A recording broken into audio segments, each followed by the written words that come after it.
Now, there's a fresh headache for Sir Keir Starmer this morning after the first resignation from his front bench over his stance on Israel's invasion into Gaza. The Shadow Minister Imran Hussain stepped down overnight, saying his view on the conflict differed substantially to the position adopted by the Labour leader. Well, for more on this, we're joined by Labour's Shadow Education Secretary, Bridget Phillipson from Westminster. Good morning, Bridget. Thank you for joining us. How much does Mr Hussein's resignation highlight the problem within your party over this divisive issue? I understand how colleagues feel about this.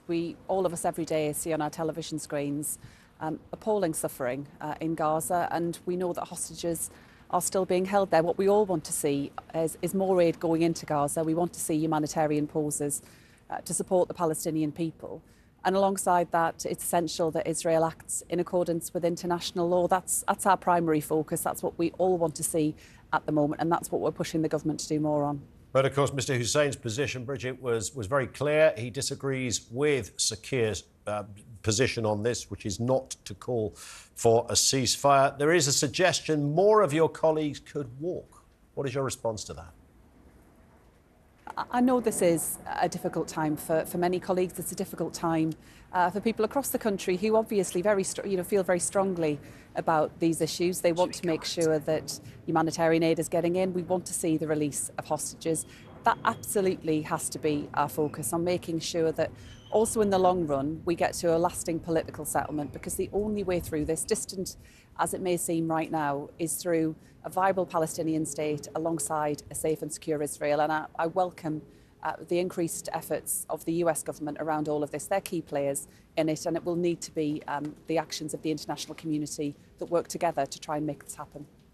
Bridget, is there concern amongst Labour, not just that Sir Keir's stance goes against different MPs' stances morally, but also that in the run-up to a general election, this could be something that ends up losing Labour votes?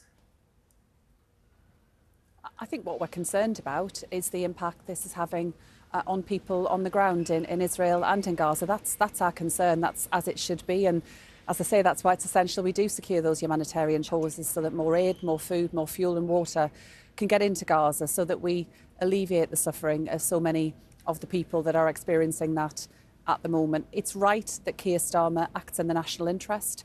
He wants to be the Prime Minister of our country. I want Keir to be the next Prime Minister of our country.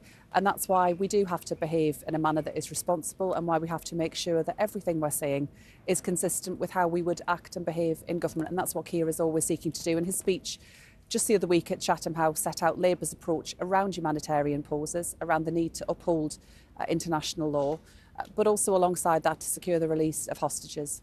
There is a sense from some in your own party, we can talk about Mr Hussain resigning, but there are many councillors around the country, but also just ordinary Labour supporters who are looking at this thinking, hang on a second, this isn't a position that Keir Starmer would previously have taken. This isn't part of Keir's ideology. It's not part of your ideology, Bridget. If I'd said to you a year ago, what would your position be on something like this? It may well be that you'd say, well, a ceasefire would be a good idea, but that's all gone now. So where do Labour really stand on this, as distinct from where you think you should stand on this to win the next election?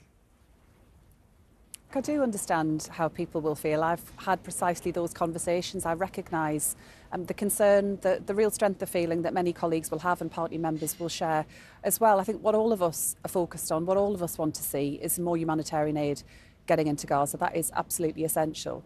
But the duty and responsibility of every member of Parliament is always to weigh up the situation that they find. So when you suggest that perhaps I might have had an opinion on this a year ago, you have a responsibility to weigh up what is in front of you and what you see as things develop. I mean, that is what all of us as members of Parliament have to consider. And I've always believed that, in conflict, we need to do everything we possibly can to protect civilians.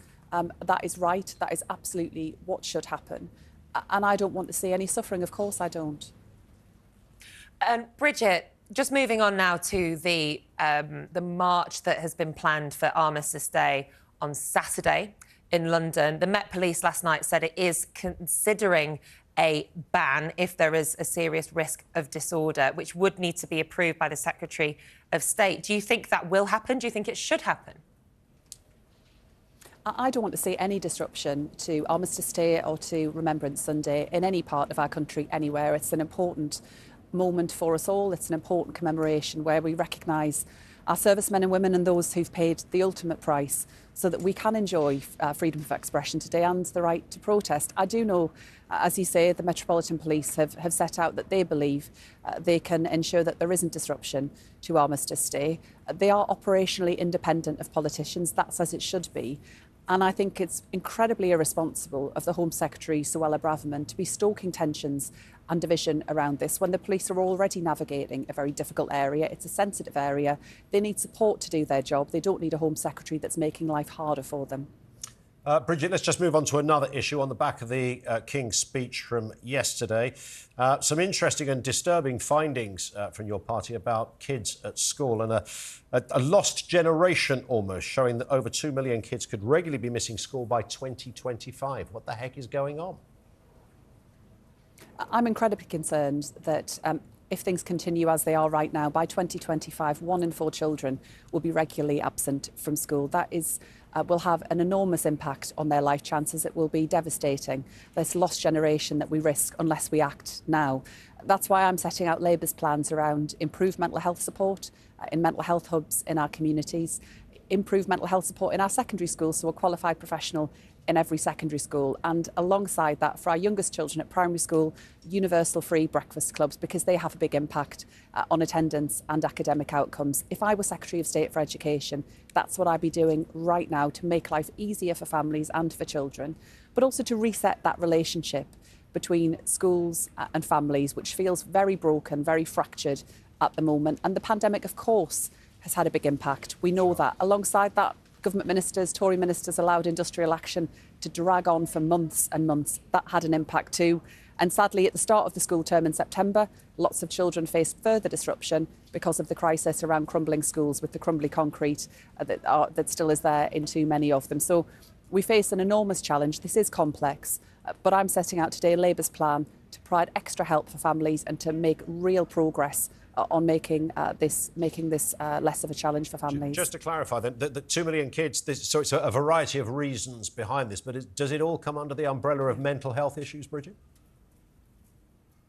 It's a complex issue, and part of it is coming out of the disruption that we've seen during the pandemic, where I think that there has been a real fracturing of that relationship. Mental health concern is a real worry. When you speak to school leaders right across the country, they will tell you that they are supporting more and more children where mental health problems are a growing issue, and it's affecting their school attendance. Also, wider mental health within families too, that has an impact, and children sadly often are having to step in and provide support to parents and wider family because of the lack of access to NHS treatment at the moment.